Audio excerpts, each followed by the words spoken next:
and it hits me, oh my gosh, this is that triangle. You know, there's explanation for everything that occurred in the Rendlesham-Fars incident that doesn't involve aliens at all. It was completely silent. It comes right over our heads.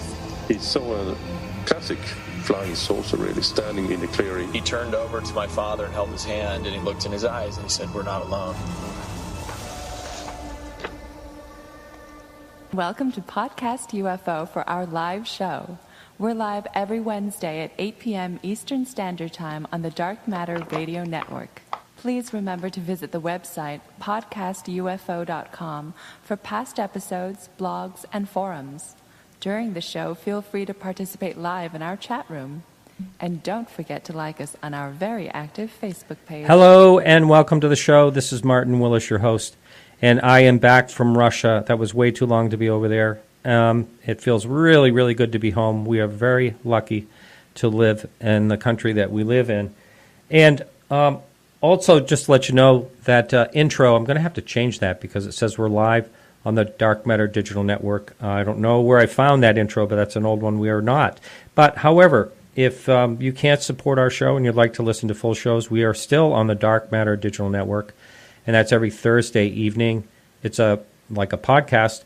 2-hour podcast every Thursday evening from 10 to midnight. You can catch it there. You can always catch our shows live for free, the full show. That's either on YouTube, on our YouTube channel. You can subscribe to that, or on podcastufo.com, and that's every Wednesday at 8 to 10 p.m. Eastern Standard Time. Also, the Everything Else show. I did a show last Monday with Nick Redfern. We talked about his theory on Roswell, which is entirely different than I think most of us have heard. And also we talked about cryptid animals and maybe kind of like the paranormal side of what his thoughts were on that. Why no one has ever found a Bigfoot. Why no one has ever found any of these others that countless people say they see. No evidence. Why is that? So that's what we talk about.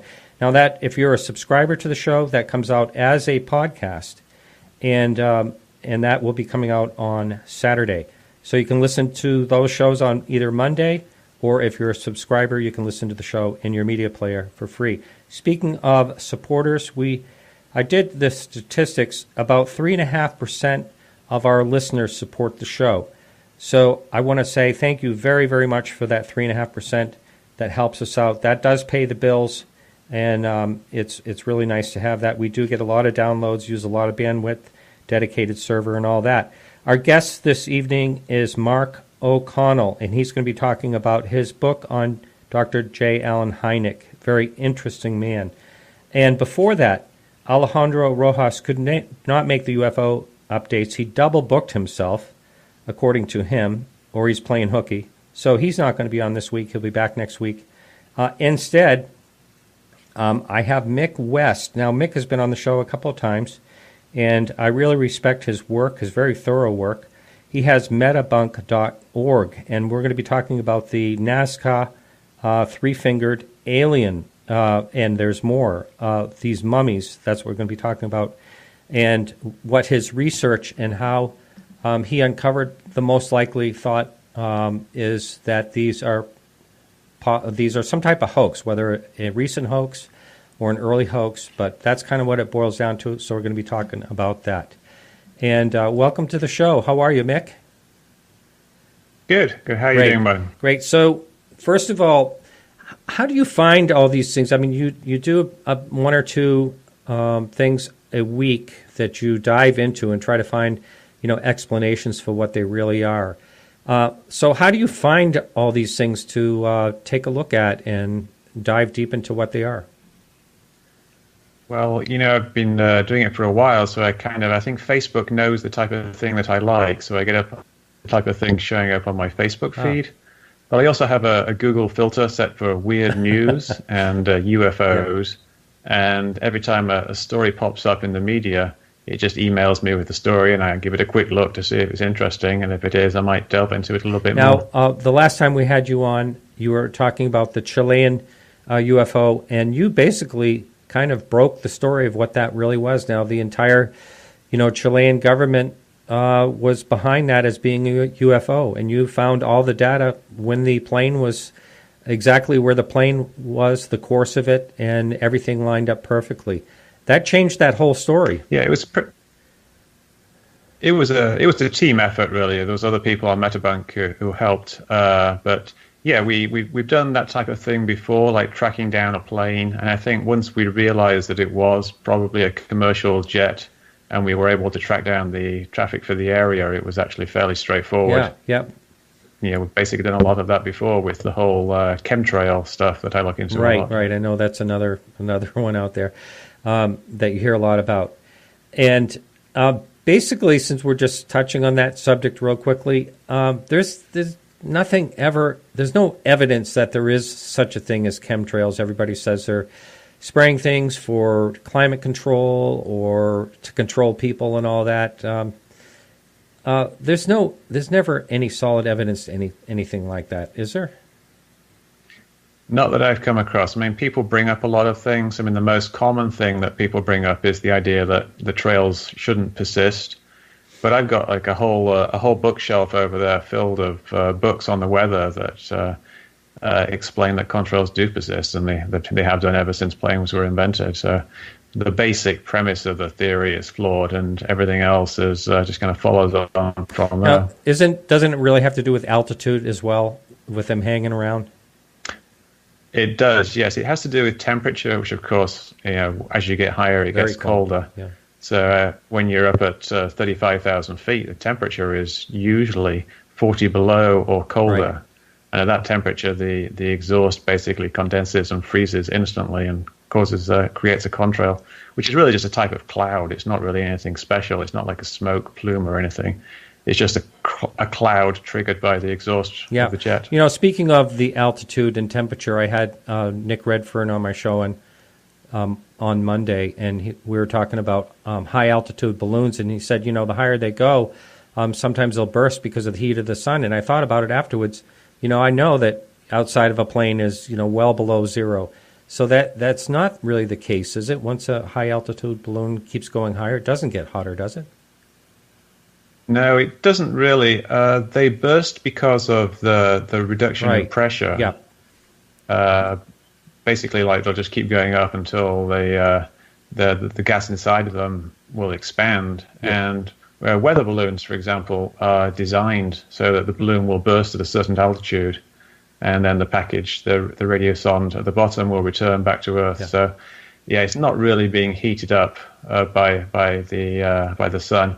Although if you get really, really high, then the air is too thin to actually take away the heat in the form of cold.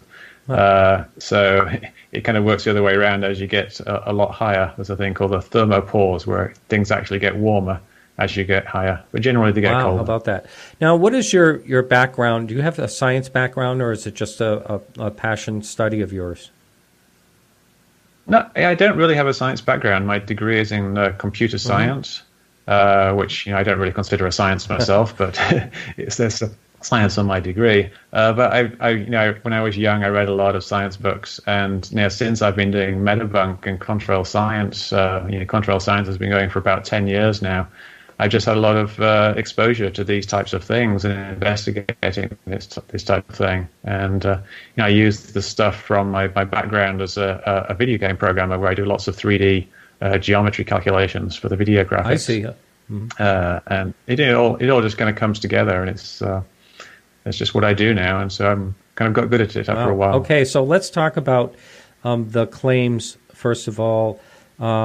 We know Jaime Maussan is involved in this, and how do you say it? Is it Gaia? Do you know how that's pronounced? Yeah, Gaia. The so they're involved in this. So and also, I read somewhere online that there's a symposium they're trying to put together where $350 per ticket and that type of stuff. I couldn't find out any date or anything when that's supposed to happen. But what was your conclusions on to what these things are? Now, there's more of them that have been rolling out. One that looks like it looks like it has eggs inside of it and stuff like that. Right. So let's talk about where this led you and what your conclusions were.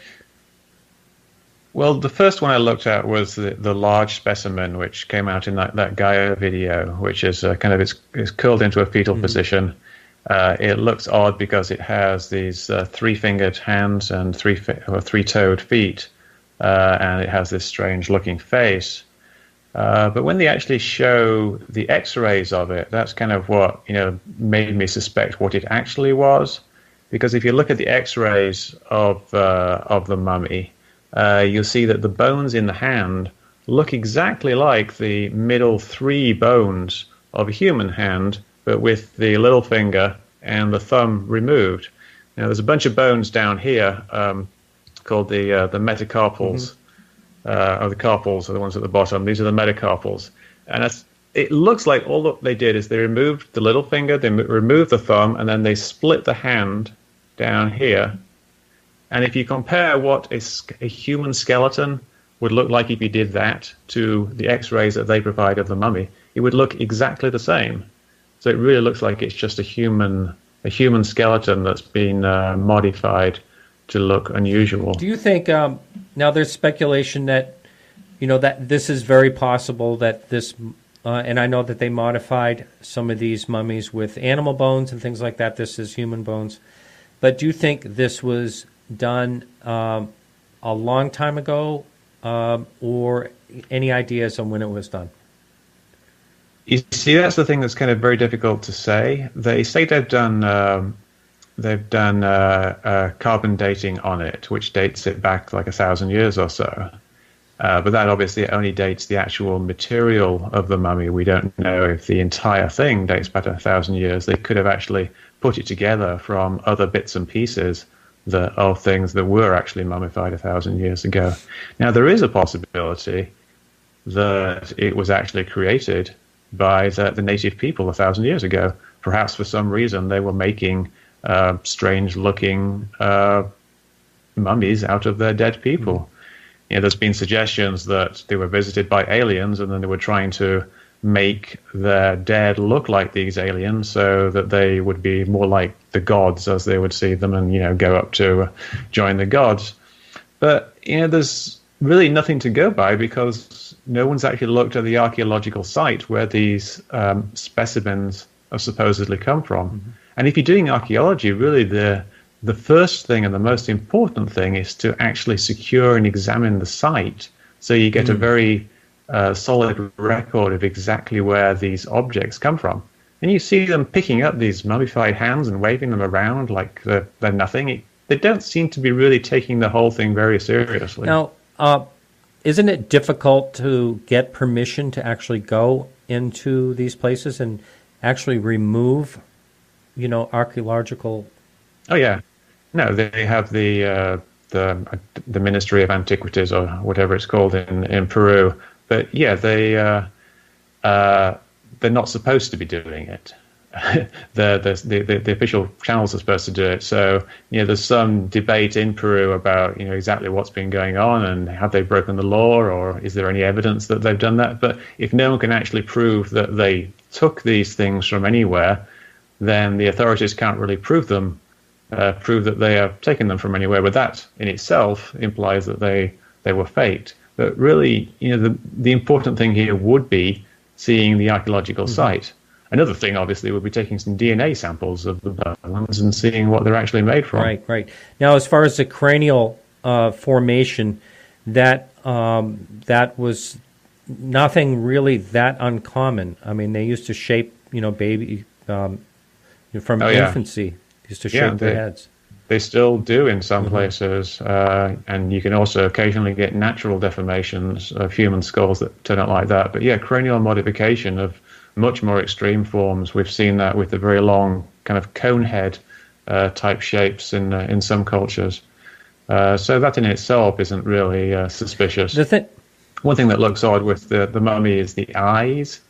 But the thing about that is that they don't really show up like that on the skeleton. You can see that those eyes and those eye slits appear to have just been formed manually by some kind of clay or something on the front of the face. And the white, at first they thought the white was like a plaster, it is not. It's something else that it's probably some type of like oxidation. It's very dry there. Yeah. I don't know exactly what it is, but it's not plaster. They say in one of the videos that it was diatomaceous earth, which is it's a common material that you can buy at a gardening supply store. It's used for like a type of fertilizer, essentially, or a bug killer. And it's a desiccant. It's a thing that makes things dry. Oh. So if the white stuff is diatomaceous earth, that would be something where you could figure out where that actually came from, because it may well be that region. Cusco is very high. Cusco's at like 13,000 feet, so I don't know if they're going to have diatomaceous earth, because that's the remains of seashells. So I don't know if they would have a source of that. The fact that it is that sounds kind of modern. And it's very bright. When they first said it, someone said it was plaster. I said that, I, from my personal experience as an appraiser, know that plaster always yellows over time. It doesn't stay bright like that. Yeah. This is essentially it's calcified sea creatures, tiny little diatoms. Kind of like meerschaum. I don't know if you know what meerschaum is. Yeah, I don't know. They actually make pipes and carvings out of it. Yeah. Oh yes. Yeah. Now, the thing that got me right off the bat when I first saw this, someone sent me the original video, and right off the bat is the alien. Why do they have to throw the alien tag on this thing right off the bat? I mean, they are discovering human, different types of human type skeletons. They always have, and so why right off the bat say it's alien? I mean, yeah, and if you saw the article I wrote on it, I made a list of I think like 7 different things it could possibly be. And you do from the most probable thing to the least probable thing. And alien seems to be pretty much the least likely thing that it would be.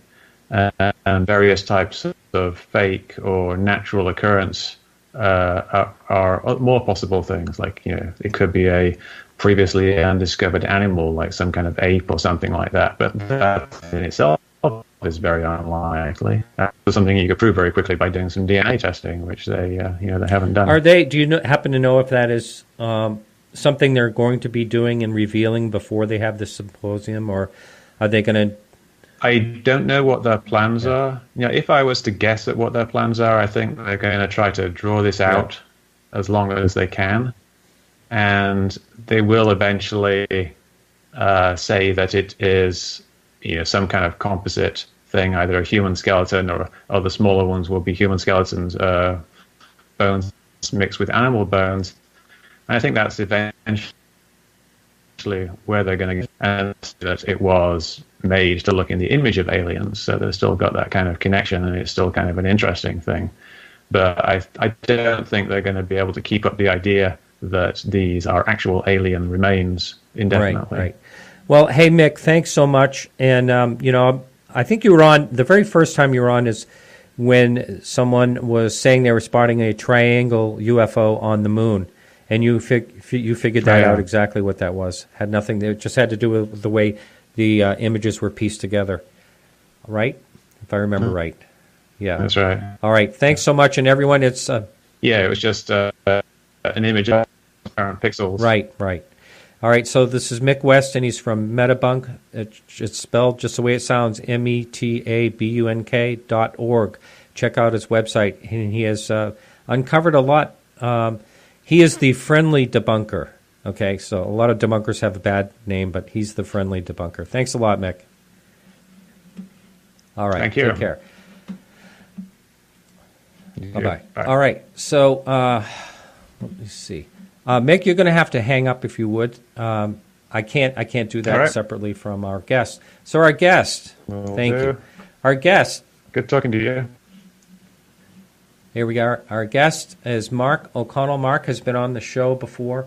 And actually, when he was on the show last time, he did bring up the fact that he was writing a book on Dr. J. Allen Hynek. And he did. And it's a great book. I've heard a couple of interviews. I have not read the book. I hope to. And that's the thing. A lot of people ask. I had someone ask in the last show, basically, why aren't you reading the books? Well, I have a full-time career as well as doing this show. I read. I love to read, but I can't read books like George Knapp can read a book in a day. It takes me a long time to read a book. I'm not like that. So anyway, I'm here with Mark O'Connell. How are you, Mark? I am great, Martin. Thanks for having me here. And I think you were on the show just before you started writing the book, if I got that right. I'm a little foggy on when that was. The last couple of years of my life have been so full of research for the book that my timetables sort of get compressed and screwed up. Well, you were on. I remembered that. I think I connected you with Ray Stanford because Ray knew Dr. Hynek. Yes, okay, then that does go back probably at least 3 years, I'm going to guess? Yeah, right. Does that sound right to you? I think that's about right, yes, yeah. Yeah, it would have to be that far back. Right. So how is the book doing?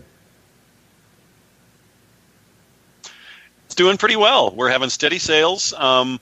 This publishing world is all new to me. The professional writing I've done in the past has generally been for the screen, TV, and movie scripts, and that world moves it seems slow when you're in it, but compared to publishing, it's pretty fast. Publishing is things move very slowly in publishing. I'm learning you have to measure things in weeks, and so I'm just doing a lot of media appearances still, and doing a lot of social media, and just enjoying the hell out of this whole book promotion tour. Wow, that's great. And now, when you wrote the book, hang on, let me just fix something here.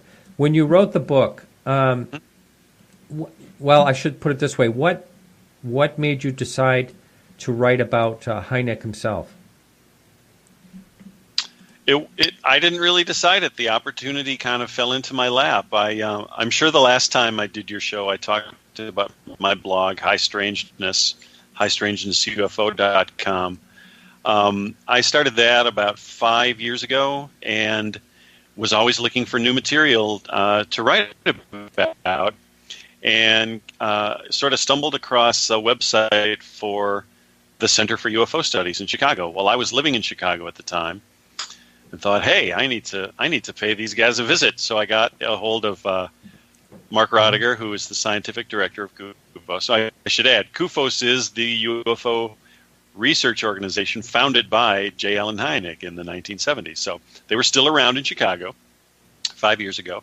And as I said, I contacted Mark Rodiger. He invited me to stop by and take a look at their archives, and I did. And that became the first of a whole series of visits. There was so much fun stuff in the archives at Mark's house that I just kept going back over and over again to just look through files and look for fun UFO documents and books and things. Finally, on one of those visits, Mark just kind of casually mentioned, "Hey, we've always been looking for someone to write the definitive account of Dr. Hynek's career," and I said, "Please, I would love to do that."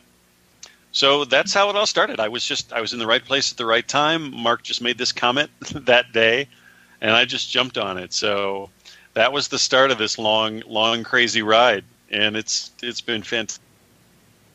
Wow. Yes, I think I mentioned to you the other day that I was looking for interviews with Hynek, and I actually was watching one with Tom Snyder, talk show host, and. That was great. So I'm still in touch with. I actually knew Tom. He was a neighbor when I lived out in California, and he passed away. I met him just before he passed away, about a year ahead. And great guy. He loved Dan Aykroyd's imitation. Him and Dan actually were friends. Dan Aykroyd used to do an imitation on Saturday Night Live of Tom Snyder as the talk host. For anyone, this goes way back into the early 80s, I believe. Anyway, so I talked to Tom's, his widow, Pam Burke, who's a producer. She was a producer of his show as well. And she said that J. Allen Hynek was one of their very, very favorite guests. They loved him. Yeah. Wow. They said he was really funny, and he was so interesting and brilliant. And they just loved having him on the show. Well, I've watched I don't know if it's the entire interview, but you can see at least portions of it on YouTube, and it is a fun interview to listen to. You can tell that you can tell that Hynek felt he was talking with someone who respected what he had to say. And so, that animated Hynek, more than he might have been, into some other interview. So they had a nice energy together for sure. Yeah. Now, the thing I think is the most fascinating part about Hynek is the switchover. He was the guy to debunk, and then all of a sudden it's like, hey, there's really something to this. And then he totally dives into it. What do you know in your research about him as, say, from childhood on, if he had a fascination with, say, science fiction or anything like that? Did you uncover any of that? Yeah, there's definitely some of that in his background. He was born in 1910 as Halley's Comet was appearing in the sky. So he was born under the comet, which seemed to have some influence on his life. When he was about 8 years old, he came down with scarlet fever, and he was bedridden for many, many days. And his mother just went through every book in the house and then started borrowing books from neighbors so that she could keep her son occupied. And so she read some of the books to him. He read some of the books himself. But one of those books was an astronomy textbook. So from the research I did, that moment when he was sick in bed at age 8 was his first real contact with the scientific world. And apparently he fell in love with astronomy. He fell in love with the stars while reading that book when he was 8 years old. He also had interests in writing. He was really a pretty good writer in his high school days. He was a regular contributor to his high school's literary magazine. He wrote some really fun short stories. Wow. Isn't it funny how like a turn in life can just change everything, and a lot of times you do hear about it is a sickness that changes someone's life and gets them interested in things that just turn. Before I forget this, Shane in the chat room, and welcome back, Shane. I should say welcome back me in the regular time slot, is Shane wanted to know if the image on the book was an actual unexplained UFO. Or any story on that? That is art that was created by the HarperCollins graphic artist. Okay. I mean it's clear that they looked at a lot of vintage UFO pictures because they really captured that look and that style of those kinds of images, like the Rex Heflin photos, for example. But yeah, I believe that was completely created by their art department. Well, you could have lied. You had your chance. Made up a sighting. Sorry, Mythbuster. Yeah. Well, skepticism is the theme of the That's show right. here, right? A little bit, yeah. All right. So Hynek, we're going back. This is many years ago. So he was contacted first by the Air Force at what point, and how was he standing as an astronomer at that time? Why did they reach out to him?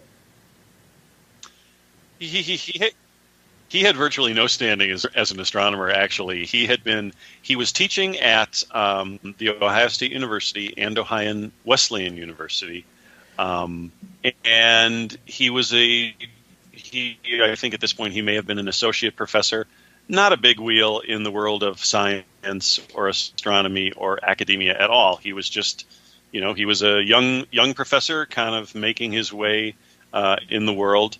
But he had spent some time during World War II engaged in some high security work for the U.S. government, working on what was called the proximity fuse. The first smart weapon was developed during World War II. It was a radio device that you could put in the nose of a warhead, and it would send out radio waves ahead of it as it was flying through the air, and it could be programmed to detonate when the return time of those bounced off radio waves would return to the fuse. It could tell how close it was to the target, and it could set the warhead off at a certain distance. So, as you can imagine, this made things a lot safer for our gunners. They didn't always have to hit a bullseye every time, and so a lot more lived as a result of that. So Hynek had high security clearance because he had worked on this project. So here you've got the poor areas at Wright-Patterson Air Force Base. in Dayton, Ohio. So they're right down the road from Columbus, where the universities are, where Hynek's teaching. And they are starting to get, in late 1947, early 1948, they are starting to get buried in UFO reports. Ever since Kenneth Arnold had seen his string of flying saucers flying through the Cascade Mountains in June of 1947, UFOs were on everybody's mind, and the Air Force was getting deluged with dozens and dozens and dozens of strange UFO reports from around the country.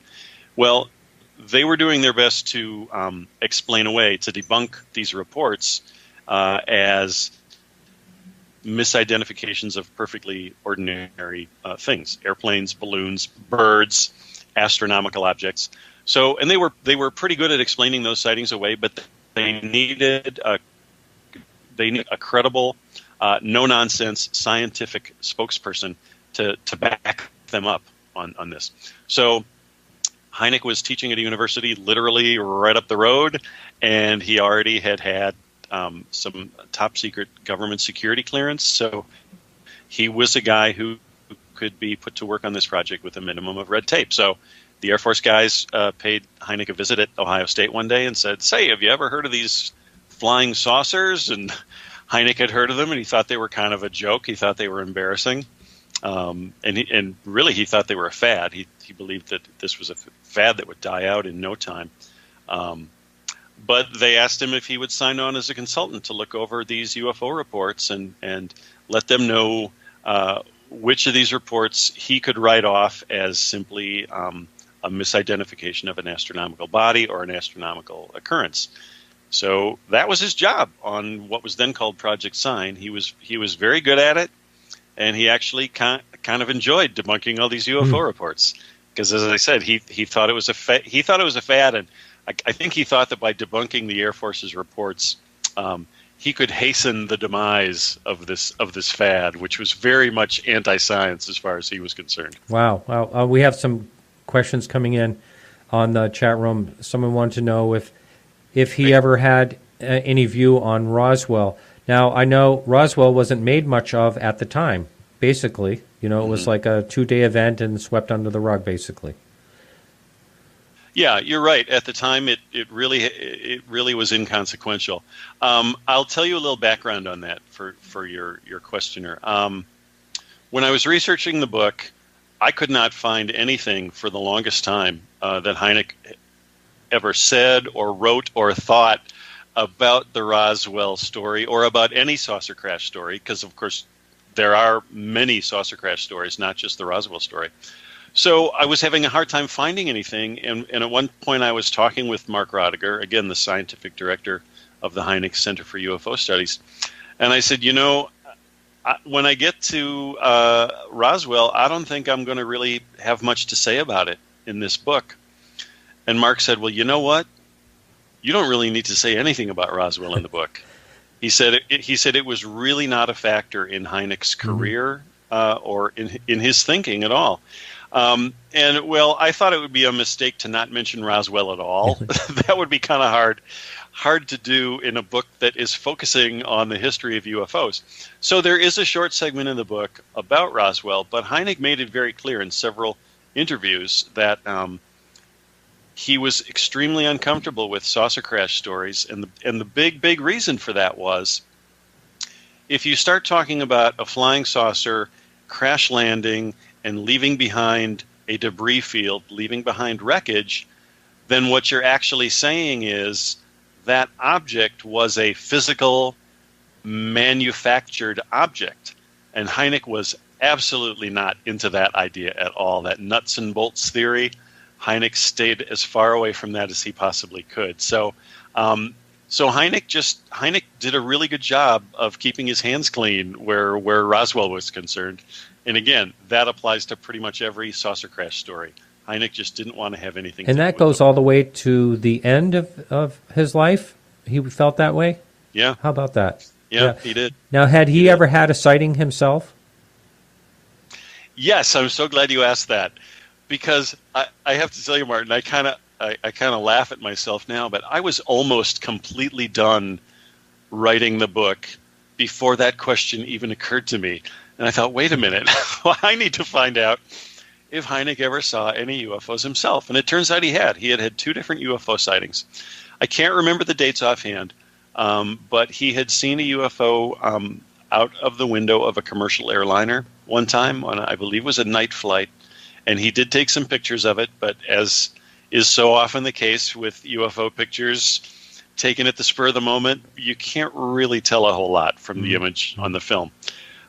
So he saw the UFO from the airplane, and then years later, he was at his family's vacation cottage in Ontario, Canada, which is a very remote location, cabin built on a lake in the deep north woods of Ontario.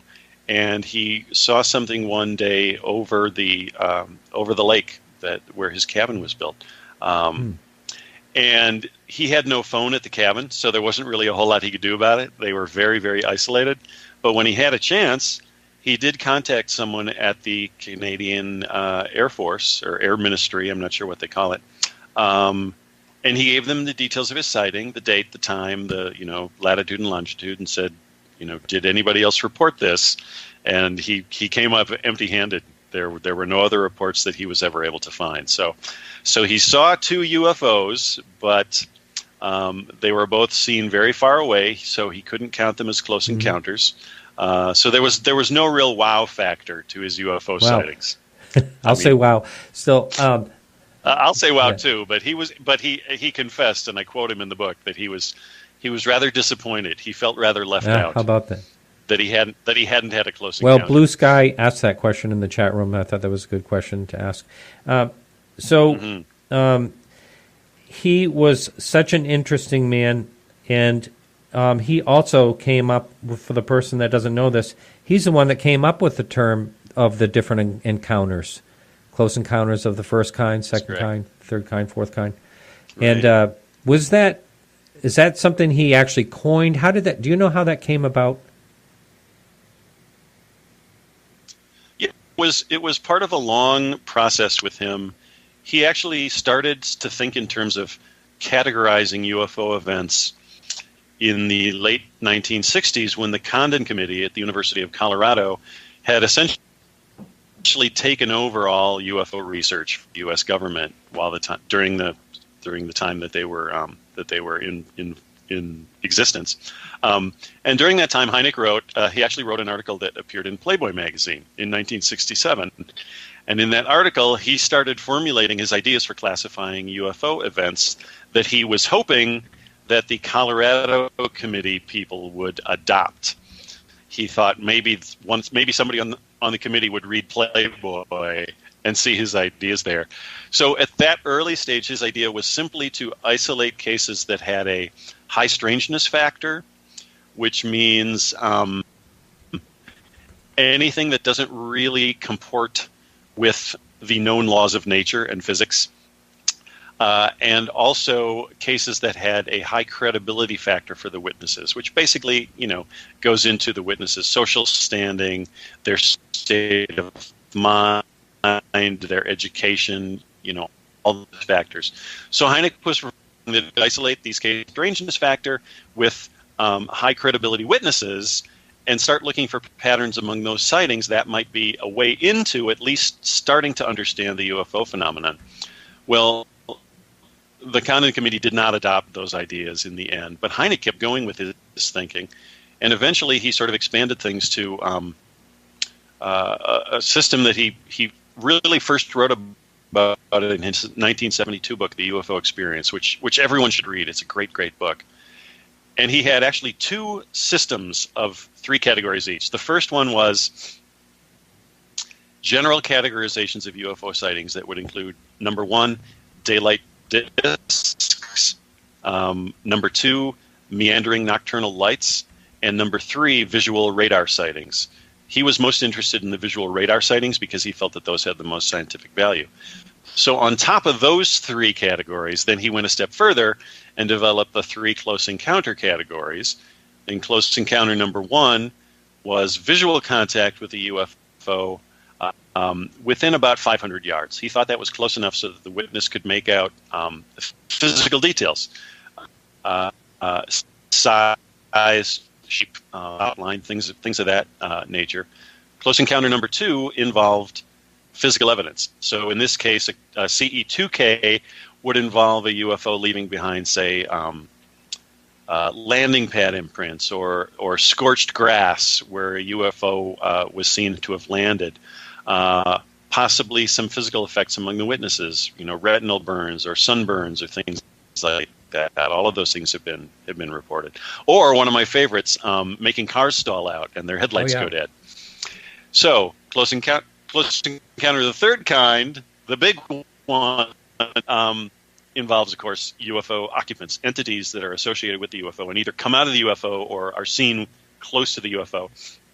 And in those cases, of course, the witnesses, sometimes they merely see these entities from a distance. Sometimes they actually interact with the entities. So you've got those 6 categories, and of course they overlapped. Something that began as a simple daylight disk could come within 500 yards of you and suddenly become a close encounter case. So that's how Hynek systematized. I think that's a word. That's how Hynek organized his thinking, and because he just believed that as with all scientific data, if you can categorize it and start seeing patterns, that is the best way to start to understand the phenomenon. Yeah.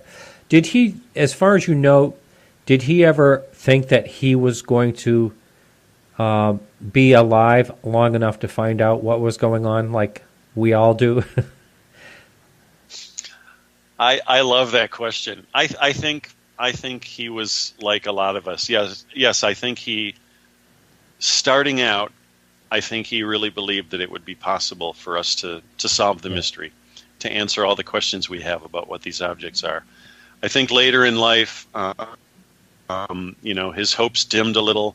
There's a lot in my book about that, when he ended up leaving Chicago and moving to Arizona, when he thought that he had financial backing to form a really world-class UFO research center in Scottsdale, Arizona. And then that fell by the wayside for a lot of complicated reasons. Towards the end, I think Hynek kind of lost faith that we would ever understand the problem. But here's the interesting twist to that. I also think, just from my readings of his final interviews and his final talks with friends and his final writings, I think that he was actually okay with that. I think he actually was starting to think that, as I say in the book, some mysteries are meant to be savored and not necessarily solved. I think he reached a point where he was okay with not knowing, as long as we kept trying to find out what it was. I think that's all we can all hope for. I don't have any. It goes back to, I watched a documentary, an early UFO documentary that was somewhere in like the 60s, and there was an older guy in that, and he was saying, I think we'll find out in my lifetime. And he said that. I'm thinking, this guy's long gone. So it kind of made me think about the whole topic in that way, and think, hey, I'll probably never know. It is interesting to explore the topic, and that's why I love doing this show. We have a question in the forum for you from Carrie, and that question is: as Alan Hynek was an astronomer, how did his peers in astronomy regard him with his UFO research, especially when his opinion changed about his belief in UFOs in later years? A very loaded question. That's a complicated one. Hynek's relations with his fellow scientists were sometimes very troubled, sometimes very, very negative. He didn't always make a whole lot of friends in the scientific community, and of course, some immediate names pop up. Donald Menzel, who was one of the directors of the Harvard Observatory. He was an astronomy superstar, and he hated UFOs and everything to do with them. So he was a thorn in Hynek's side for many, many years. Dr. James McDonald at the University of Arizona became a UFO believer and just visited Hynek once and just pounded on his desk and said, "Damn it, Alan, why have you been sitting on all this good data and not sharing it with the rest of the world?" So he had issues with fellow astronomers, but then on the flip side, sometimes he had some very surprising allies in the scientific world. When he got into the late 60s, early 70s, after he had stopped working for the Air Force, when he could sort of become he could become more flexible and actually more free in how he studied the UFO phenomenon. Once he was disengaged, he actually started to gather around him this loose association, and they college. This loose association of scientists and some pretty heavy hitters in the world of science and academia who were willing to do UFO phenomenon. It doesn't mean that they believed this, that, or the other thing about the UFO phenomenon, but it meant that they agreed with Hynek that this subject was interesting enough and had a level of reality to it that made it worthy of serious scientific study. So for every scientist who Hynek had a really bad, horrible relationship, there was another scientist who kind of believed in what Hynek was doing and wanted to join forces with him. So that's kind of a very heartening part of the story, that there was always somebody listening to Hynek, even when he thought nobody was listening to him. Talking with Stan Friedman a while ago, he mentioned that Donald Menzel actually had a CIA connection. It was uncovered, he had a high security clearance, and so that's kind of a mystery, why he was so adamant against the UFO topic. Well, especially since Donald Menzel had actually seen a UFO. Really?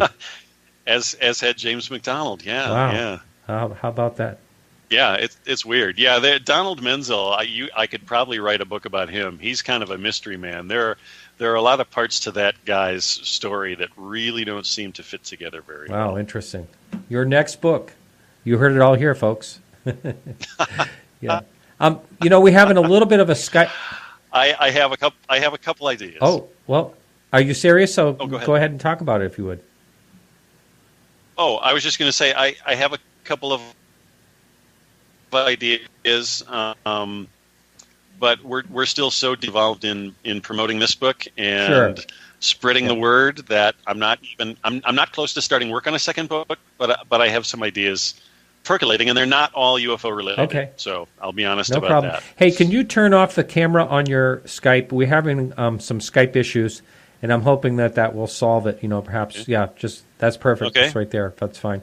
So we'll go this way a while and see if it doesn't sound any better, then you can turn your camera back on. But we'll go this way for now. Let me just see if we have any questions up in chat. There's probably some. I'll have to scroll back.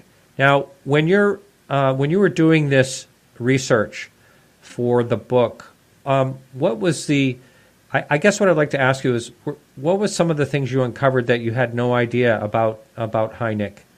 Was there anything like that you just said, wow, this is really interesting? Oh, yeah, there were a number of moments like that. One of the first was, I've already told you the story of how I would visit the CUFOS archives in Chicago and dig into their files and their bookshelves. So when I started officially working on the book, that was where I spent a lot of my time. Eventually, I started to visit the archives across town in Evanston, Illinois, at the Northwestern University Library. Hynek had taught astronomy, had been chairman of the astronomy department for many years. He had taught there for almost a quarter of a century. Very, very long and happy career there. And Northwestern has a huge, huge collection of Hynek's work papers and correspondence and news clippings and all sorts of treasures. So the one of the first big surprises for me was what an amazing career as an astronomer he had. And I discovered all of that at Northwestern University, and then later on at the University of Chicago, which is where Hynek had gone to college and gotten his doctorate, gotten his PhD in astronomy. They also had a huge, wonderful collection of Hynek's papers from the very early years of his career. So between the U of Chicago archives of his early years and then the Northwestern archives of his later years, I developed this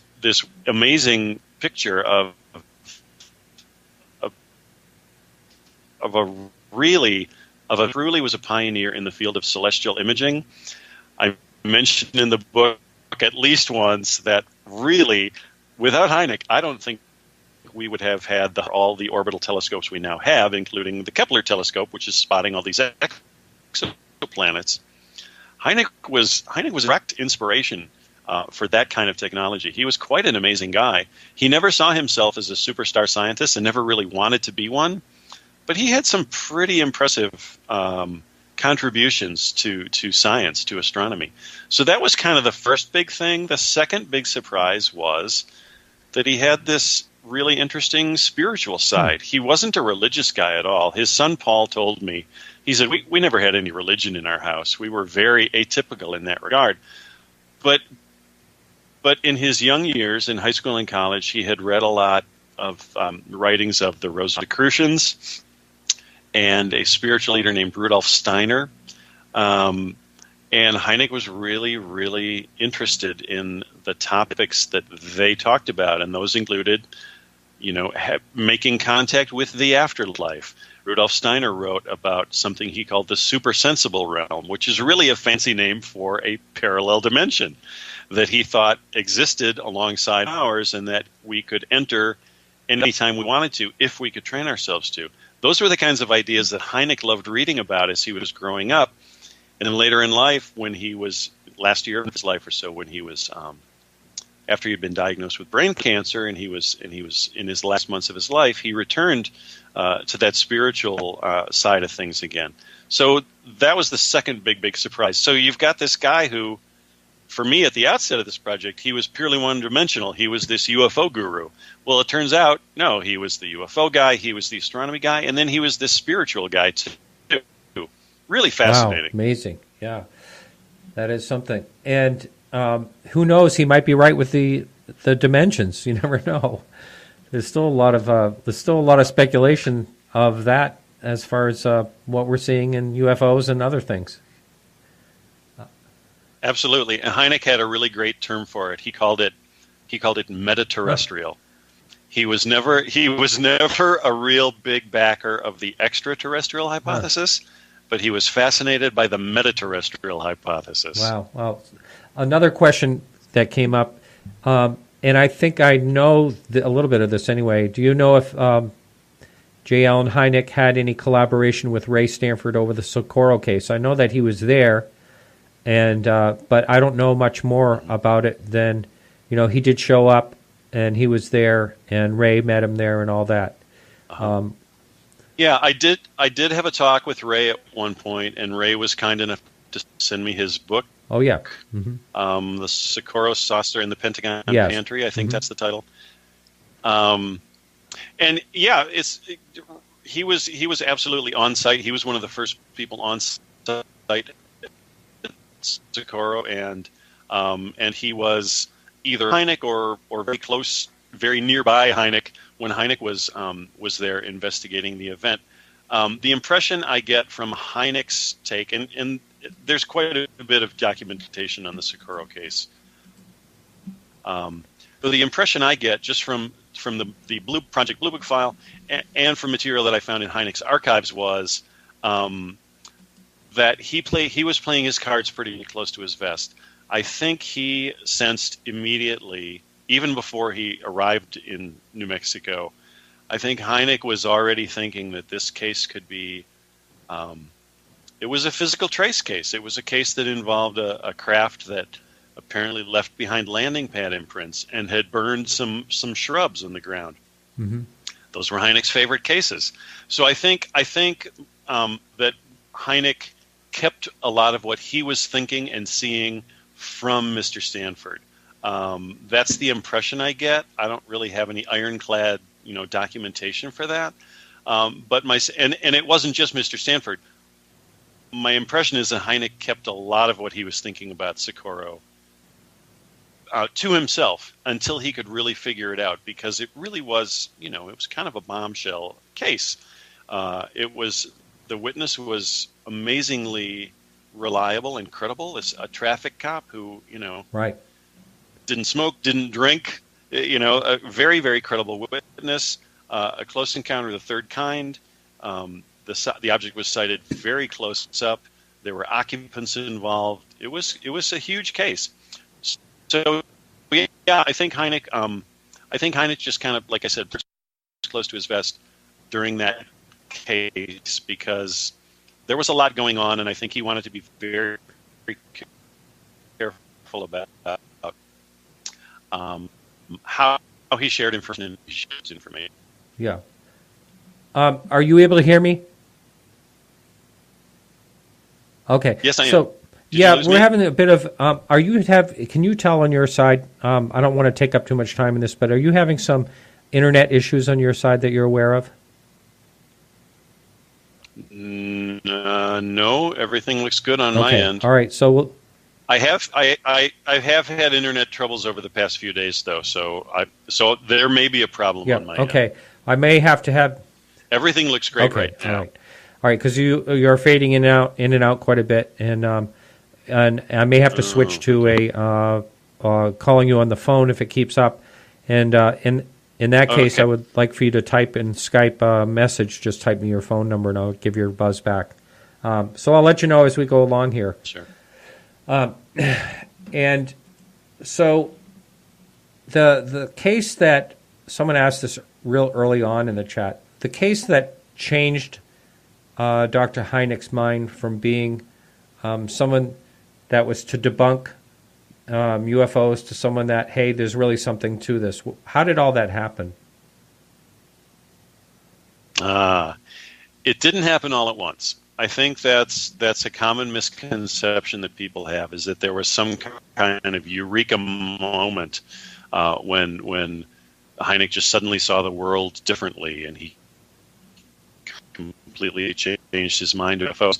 It was really a gradual and it began, surprisingly, as early as 1952, back when this was all still very, very new. You got to remember the Kenneth Arnold sighting had taken place in the summer of 1947.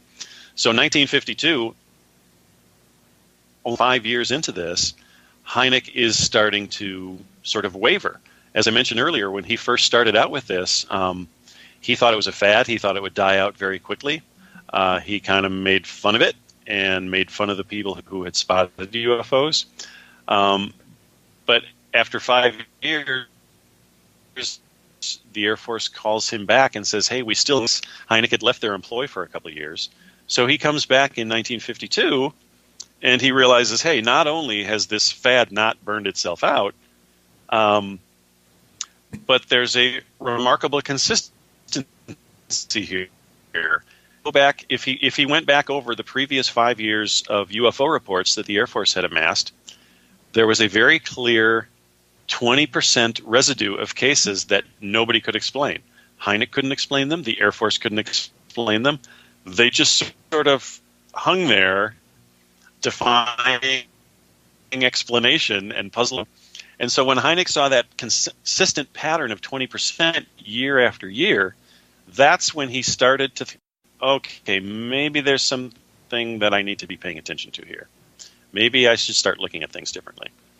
So that was the start of the process. It honestly that process wasn't really complete until 1486 in Michigan at the famous, fabulous swamp gas case, the Dexter Hillsdale site in southern Michigan.